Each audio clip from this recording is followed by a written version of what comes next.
Technically ना 4 प्रकार के माता पिता होते हैं, मेरी बात को समझना। एक होते हैं अथॉरिटेरियन, जैसा बोला वैसा कर, जितना बोला उतना कर, ये अथॉरिटी है। एक होता है डेमोक्रेटिक, मिल बांट करके बात करते हैं, बच्चों की सुनते हैं। पहले के ज़माने में अथॉरिटेरियन चलता था, आजकल डेमोक्रेटिक ज़्यादा ठीक रहता है। डेमोक्रेटिक मतलब बच्चों को इन्वॉल्व करें, उनको इन्फॉर्म ना करें, बच्चों के साथ मिलकर चर्चा करें, उनके साथ समय बिताएं, उनकी भी सुने अपनी भी सुनाएं। और एक होते हैं परमिसिव, तेरा जो मन करता है कर ले, उसको जो चाहिए उसको दिला दिया, उसको जैसा गिफ्ट चाहिए उसको वैसा दे दिया, जो गाड़ी बाइक मांगता तुरंत दे दिया, जो मोबाइल चाहिए तुरंत दे दिया। परमिसिव, कोई मतलब ही नहीं है। लेकिन इससे भी ज़्यादा खराब है नेग्लेक्टफुल, अनइन्वॉल्व। वो क्या है, बच्चा क्या कर रहा है, किससे दोस्ती कर रहा है, किसके साथ उठता बैठता है, कोई जानकारी नहीं है, कंप्लीटली नेग्लेक्ट कर रहे हैं।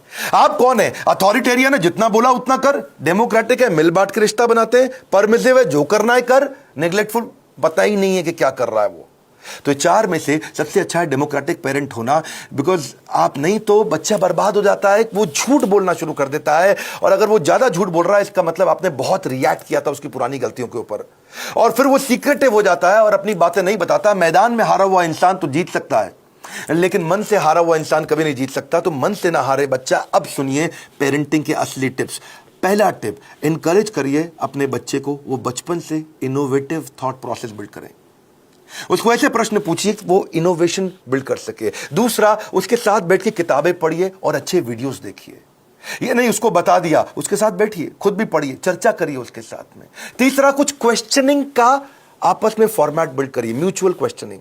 कुछ वो आपसे पूछे, कुछ आप उससे पूछो, और खास तौर से आप उससे पूछो, वो आंसर करे, ज्यादा बोलेगा, रिलेशनशिप बनेगा। प्ले विद योर चाइल्ड, उसके साथ खेलिए, फ्रेंडशिप इज द की। उसकी दोस्ती हो गई तो आपसे कभी मन नहीं चुराएगा। अगला मेरा पॉइंट है बजटिंग।